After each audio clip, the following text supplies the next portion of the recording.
اعوذ باللہ من الشیطان الرجیم بسم اللہ الرحمن الرحیم۔ ویورز السلام علیکم۔ ویورز میں ہوں آپ کا میزبان سید احمد سمیع اور آپ دیکھ رہے ہیں سید احمد سمیع یوٹیوب چینل راولپنڈی اسلام آباد سے۔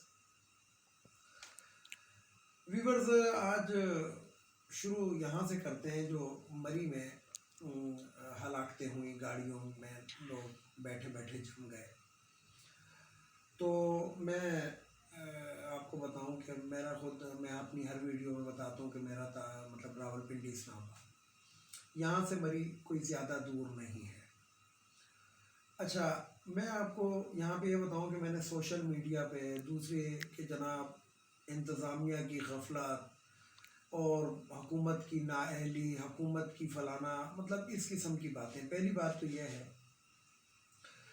کہ یہاں سے بات شروع کروں کہ جہاں سے آپ کو ایک بات آپ کے دل میں اتر جائے۔ رسول پاک صلی اللہ علیہ وسلم کے دور کے اندر جب اذان ہوتی تھی تو اذان کے ساتھ اگر موسم جو ہے وہ بہت بارشیں ہو رہی ہیں، شدید بارش ہو رہی ہے اور موسم جو ہے وہ جل تھل ہے، تو اذان کے ساتھ اعلان ہوتا تھا کہ نماز گھر میں ادا کریں۔ نماز فرض ہے۔ جب فرض نماز کا حکم آ جائے کہ جناب وہ آپ گھر میں ادا کریں، اس کا مطلب ہے کہ آپ گھروں سے باہر مت نکلیں۔ اب ثانیہ مری کو اس سے میں کس طریقے سے وہ کرتا ہوں کہ جب میں اپنے ذاتی علاقے کی بات بتاؤں جدھر میں رہتا ہوں، جوک در جوک لوگ، جوک در جوک۔ مری کتنی جگہ ہے، اگر آپ اس کو دیکھیں تو وہ کوئی اتنی بڑی جگہ نہیں ہے۔ جوک در جوک اور جناب بچوں کو بھر کے، فلانے کو بھر کے، اور جناب مری جا رہے ہیں جی، کیا جی برف باری دیکھنے کے لیے۔ سوزوکی کے اوپر اگر آپ ٹرک کا لوڈ ڈال دیں تو سوزوکی جو ہے وہ کیا چلے گی؟ اب مری کے اندر اگر پورے پنڈی اسلام آباد کی آبادی چلا جائے، ساتھ میں لاہور کی چلی جائے، ساتھ میں KPK کی آ جائے، تو کیا مطلب؟ ٹریفک تو جام ہونا ہے، برف باری بھی ہو رہی ہے، چھوٹے بچوں کو بھی لے کے جا رہے ہیں اور عیاشی کرنے۔ یہ وہی قوم ہے جو کچھ عرصے، کچھ دنوں اور کچھ عرصے سے مستقل چیخ رہی ہے کہ ملک میں مہنگائی ہے، مہنگائی ہے، مہنگائی ہے۔ اور مہنگائی کا انجام کیا ہوتا ہے کہ یہ وہ قوم ہے کہ جو مری جا کر ایک رات میں اربوں روپیہ لٹا رہی ہے، اربوں روپیہ۔ اور مری کے اندر جو لوگ ہیں، جو وہاں پہ مقامی لوگ ہیں، جنہوں نے ہوٹلز بنائے ہوئے ہیں، جنہوں نے سب کچھ، میں آپ کو ساری حقیقت بتاتا ہوں، ان لوگوں کو دین اور ایمان جو ہے وہ صرف پیسہ ہے۔ ہوٹل کا کرایہ آپ نارمل دن میں چلے جائیں، اگر آپ اکیلے ہیں تو وہ جناب 700-800 روپے، 900 روپے کے اندر وہ آپ کو سنگل بیڈ کا روم دے دیں گے۔ اور اگر آپ کے ساتھ فیملی ہے، اگر بچے ہیں تو پھر بھی آپ کا گزارا ہو جائے گا۔ لیکن اگر بچے نہیں ہیں، بعض بندے ہوتے ہیں جن کی شادی نہیں ہوئی ہوتی، تو وہ میاں بیوی اکیلے ہی ہوتے ہیں، تو وہ کسی اور نظر سے دیکھنے کے بعد وہ کرایہ جو ہے وہ 10,000 ہو جاتا ہے۔ جس وقت یہ برف باری ہو رہی تھی تو وہاں پہ ہوٹل مالکان جو تھے وہ پیسے بٹور رہے تھے دونوں ہاتھوں سے، ایک ایک رات کے لیے سنگل بیڈ کا جو کمرہ تھا وہ 50 سے 60 ہزار روپے کے اندر اس کا کرایہ ہو گیا تھا، 50 سے 60 ہزار۔ پھر وہاں پہ جو مقامی لوگ ہیں وہ یہ کہتے ہیں کہ یہ جو آ رہے ہیں نا سیاح کے روپ کے اندر، یا پاکستان سے سیر تفریح کے لیے جو آ رہے ہیں، یہ کسی اور سیارے سے یا کسی اور بر اعظم سے آئے ہیں۔ اگر آپ کو اپنی گاڑی کا دھکا لگوانا ہے، ڈیفینیٹلی وہاں پہ دھکا لگانا پڑ جاتا ہے، تو وہ 1,000 روپے پر ہیڈ، یعنی کہ اگر 3 بندے دھکا لگائیں گے گاڑی کو تو آپ ان کو 3,000 روپے پے کریں گے۔ 3,000 روپے آپ پے کریں گے تو 3 بندے آپ کی گاڑی کو دھکا لگائیں گے، اور 4 بندے لگا رہے ہیں تو 4,000 روپے آپ پے کریں گے۔ پیٹرول کا نرخ میں اگر آپ کو بتاؤں تو وہاں پہ 700 سے 800 روپے لیٹر پیٹرول اس ٹائم، جو یہ عوام کہتی ہے، جو چیخ چیخ کے کہہ رہی ہے، خاص طور پہ PTI والے بھی، جی پیٹرول بہت مہنگا ہو گیا، او ہو 150 روپے کے قریب پہنچ گیا۔ وہاں پہ 800-900 روپے میں لیٹر پیٹرول خریدتے ہیں۔ مجھے یہ بتائیں کہ کیا ضرورت تھی، جبکہ ویدر رپورٹیں، ہر چیز آج کل انٹرنیٹ سے پتہ لگ جاتی ہے کہ کس نوعیت کی سردی پڑ رہی ہے، کس نوعیت کی برف باری ہو رہی ہے، کتنے لوگ وہاں پہ جا رہے ہیں۔ تو ایک وہ چھوٹی سی مثال جو میں نے دی کہ سوزوکی پہ ٹرک کا لو، تو لاکھوں کی تعداد کے اندر گاڑیاں، یہ میں بندوں کی، لوگوں کی بات نہیں کر رہا، گاڑیوں کی لاکھوں کی تعداد میں گاڑیاں اور آپ اگر حشر دیکھیں تو جناب پورا جو موٹر وے تھا اس کے اوپر بھی گاڑیاں کھڑی ہوئی تھی، یعنی مزید لوگ بھی اوپر جانا چاہتے تھے۔ اچھا، اگر انتظامیہ ان کو روکتی ہے تو کرائے پہ بندے بھی دستیاب ہیں، ایک بندے کو بٹھا لے جس کے پاس مری کا شناختی کارڈ ہوگا، وہ آپ کو 5 کو لے جائے گا مری تک کہ نہیں جی میں تو مری کا رہنے والا ہوں، سیاح نہیں ہوں اور یہ میرے رشتہ دار ہیں۔ تو ایسے بھی ہوتا ہے۔ اور جب اوپر پہنچ گئے تو اوپر بے یارہ مددگار، کیونکہ وہ لوگ تو کرایہ مانگ رہے ہیں 50-50 ہزار روپے، 60-60 ہزار روپے، اور پیٹرول مہنگا، یہ مہنگا، یعنی کہ مہنگے سے مراد ہے کہ جسے کہتے ہیں بلیک مارکیٹنگ۔ تو بہرحال میں آپ کو یہ بتانا چاہتا ہوں کہ اگر آپ اپنے بچوں کے ساتھ مخلص ہیں، آپ اپنے والدین کے ساتھ مخلص ہیں، آپ اپنے بہن بھائیوں کے ساتھ مخلص ہیں، تو کبھی بھی ایسی حرکت مت کریں، کبھی بھی ایسی حرکت مت کریں جس کے اندر آپ کے والدین، آپ کے بیوی بچے، آپ کے بہن بھائی ساری زندگی روتے رہیں۔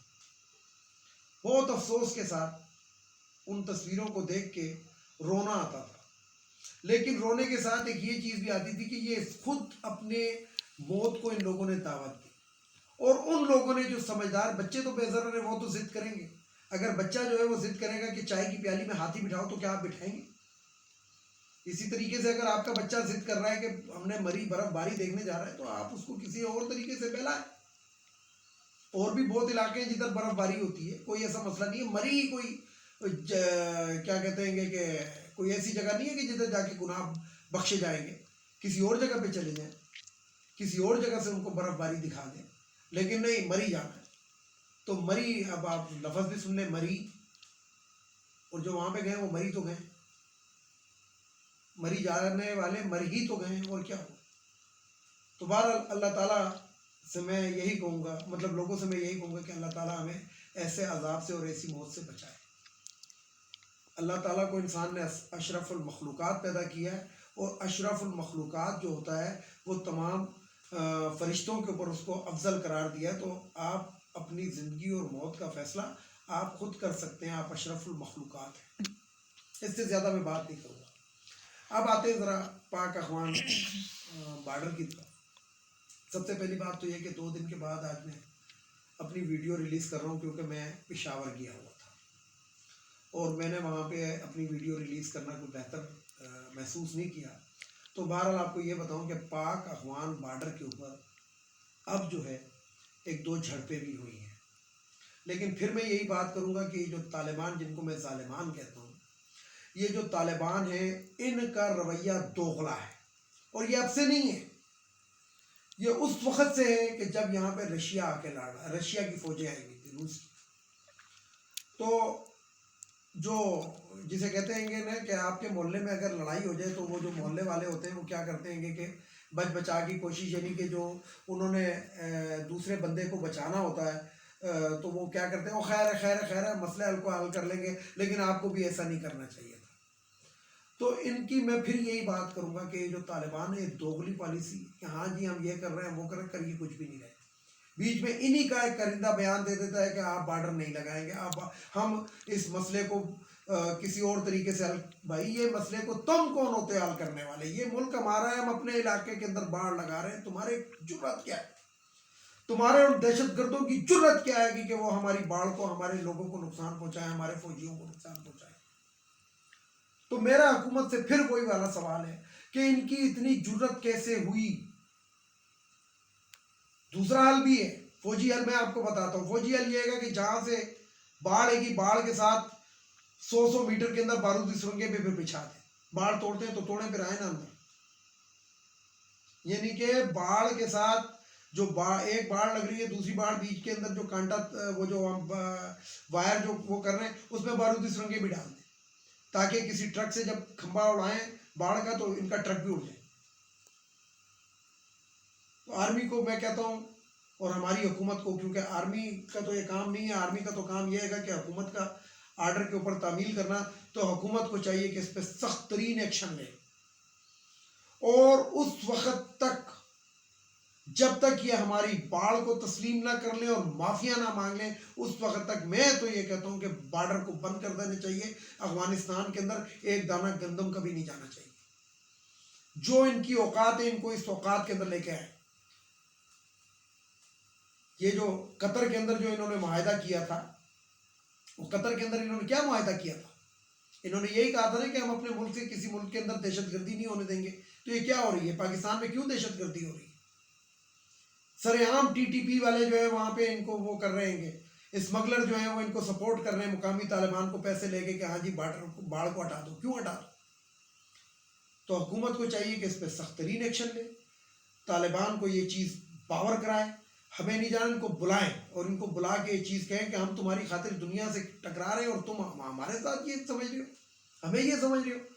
تو اب وقت ہے کہ اپنے آپ کو منو. اگر ہم نے معذرت خانہ رویہ اختیار کیا تو یقین جانے یہ ہمارے سروں پہ بیٹھ جائیں گے، کیونکہ کل ہمیں دنیا کہے گی، ہمیں دنیا یہی کہے گی کہ یہی وہ طالبان ہیں جو آپ کی بارڈر کو بارڈر تسلیم نہیں کر رہے اور آپ کی باتوں کے اوپر پیشاب کر رہے ہیں. یہ وہی طالبان ہیں جن کو آپ لوگ سپورٹ کرتے تھے. تو نمک حرام ہی رہتا ہے. اور میں نے اپنی ایک بہت پہلی ویڈیو کے اندر کہا تھا کہ پاکستان واحد ایک ایسا ملک ہے جس میں نمک بھی اپنا ہے اور نمک حرام بھی ہمارے اپنے. انہوں نے ساری زندگی ہمارا کھایا ہے، ہم نے ان کو ٹرینڈ کیا ہے، ہم نے ان کو اس قابل بنایا اور یہ ہمارے ہی سامنے کھڑے ہو رہے ہیں. تو اس سے شرم کا زیادہ مقام ہمارے لیے اور کیا ہوگا؟ تو میں پھر حکومت سے یہی کہوں گا، حکومت پاکستان سے، کہ ان افغانیوں کو بھی اس ملک سے نکالو جو اندر ہے. یہ ہماری کیا یہ انہوں نے ہمیں ایٹم بم بنا کر دیا ہے؟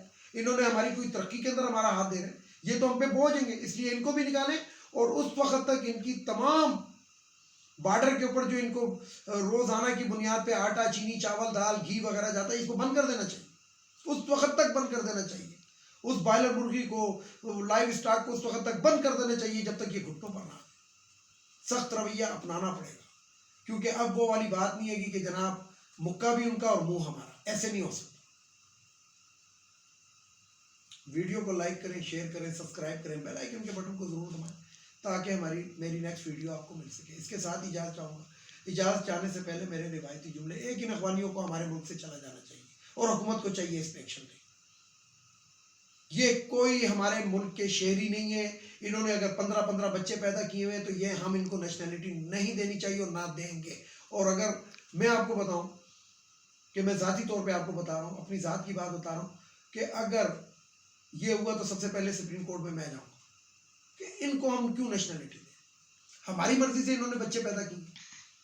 اس لیے عمران خان نے اپنی پہلی تقریر میں کہا تھا کہ جناب وہ جو بچے پیدا ہو گئے، تو اس وقت بھی میں نے اپنی ویڈیو میں یہی بات کی تھی کہ ہم ان کے بچوں کے ذمہ دار نہیں ہیں. یہ اپنا گن سمیٹیں اور یہاں سے جائیں اور حکومت کو چاہیے اس پہ ایکشن لیں.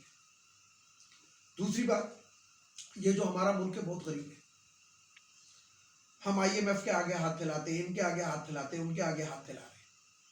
ہم پہ قرضہ ہے، $126 ارب کا ہمارے ملک پہ قرضہ ہے. تو یہ خواتین کی مخصوص نشستیں، قومی اسمبلی، صوبائی اسمبلی، سینٹ، یہ ختم ہونی چاہیے. یہ ہمارے خزانے پہ 40% کا بوجھ پڑا ہوا ہے. اسی طریقے سے یہ جو اور تنخواہوں کے اوپر جو لوگ بھرتی کیے جاتے ہیں، پچھلے دنوں سن رہے تھے کہ گورنر اسٹیٹ بینک کی تنخواہ 1 کروڑ سے زیادہ ہے. کیوں 1 کروڑ سے زیادہ ہے؟ جب ہمارے مزدور کی تنخواہ 20-22 ہزار روپے، تو کیوں اس کی 1 کروڑ سے زیادہ ہے؟ اس لیے حکومت کو چاہیے کہ تنخواہوں پہ نظر ثانی کرے، خاص طور پہ ان لوگوں کی تنخواہوں کی جو کروڑوں میں اور لاکھوں میں لے رہے ہیں.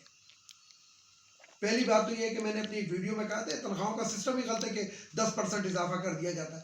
10% کے اندر جو غریب ہے اس کی تنخواہ کے اندر 1200 روپے کا اضافہ ہوتا ہے، اور جو بیٹھا ہوا ہے کسی ایسی سیٹ کے اوپر اس کی تنخواہ میں لاکھوں روپے کا اضافہ ہوتا ہے. اس لیے تنخواہوں پہ نظر ثانی ہونی چاہیے اور جو گریڈ کی تنخواہ ہے وہ دینی چاہیے. بلکہ ملک ہمارا غریب ہے، اب ان کو آگے آنا چاہیے. ان کے یہ ایکسٹرا پیٹرول، ٹیلی فون، فلانے، یہ بل بھی حکومت کو چاہیے کہ اپنے ذمہ نہ.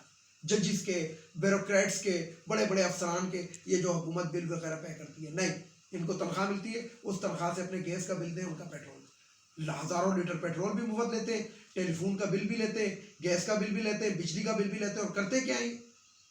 کرتے وہی ہیں جو جسٹس قاضی فائز عیسیٰ سپریم کورٹ میں بیٹھ کے کرتا ہے.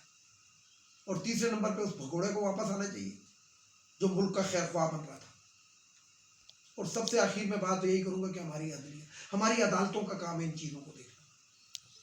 جو سو موٹو جو بے مقصد لیتا رہا ہے نا افتخار چودھری، تو ہمارے یہ جو ججز ہیں گے، جو سپریم کورٹ کے آنریبل ججز ہیں، ان کو چاہیے با مقصد چیزوں پہ بھی سو موٹو لیں. ان کے سامنے ہو رہا ہے جو ہو رہا ہے، سانحہ ماڈل ٹاؤن ان ججز کے سامنے ہوا ہے. وہ جو جتوئی نام کا ایک لڑکا تھا جس نے قتل کیا تھا اور بعد میں وکٹری کے نشان بنا کے مل رہا تھا، ان کے سامنے ہوا ہے، ان کے سامنے ہوا ہے. اور یہ جو کیا کہتے ہیں کہ اسلام آباد کے اندر جو ایک مرڈر ہوا تھا وہ بھی ان کے سامنے ہوا. تو لہٰذا یہ ہمارے ججز کو ایک قدم آگے بڑھانا چاہیے اور انصاف پرووائڈ کرنا چاہیے. کس طرح انصاف کے لوگوں کو نظر آئے گا یہ انصاف کر رہے ہیں. اربوں روپے کا ایک ڈکیت، چور ڈکیت، اس ملک کا 3 دفعہ کا وزیر اعظم، اور اس کو 50 روپے کے اسٹامپ پیپر کے اوپر ہماری عدالتیں چھوڑتی ہیں. تو یہ ہماری عدالتوں کے منہ پہ تھپڑ ہے. تو اپنے کرپٹ ججز کو دیکھیں یہ عدالتیں اور معزز عدلیہ اپنے کرپٹ ججز کو دیکھیں، نہ کہ ان کی بیویوں کے آنسو. اس کے ساتھ اجازت چاہوں گا تمام دیکھنے والے سننے والوں کو. اللہ حافظ. اور آخر میں وہی نعرہ، پاکستان زندہ باد.